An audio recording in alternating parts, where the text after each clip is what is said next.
What's up, YouTubers? This is the good girl. I am back and I finally got my eyebrows done. It wasn't too bad. It wasn't as bad as this tattoo I have right here. But I like the results. They look pretty good. I like it. I love them. I do have a before video on my channel for you guys who wants to see the before, but this is the after. And the lady did tell me that my eyebrows are going to lighten about 40% and they'll last up to 5 years.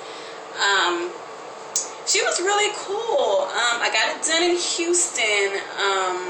And actually, the website is www.beautytechniques.com.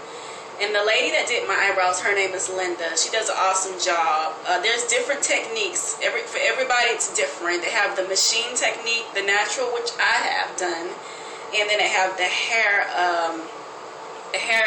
thread thing, whatever. I'm not even sure what it's called. But they do like little lines of like hairlines.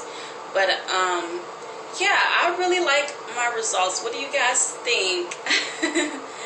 But yeah, I finally got them done. It didn't even take long. It was about an hour. So yeah, this is the after.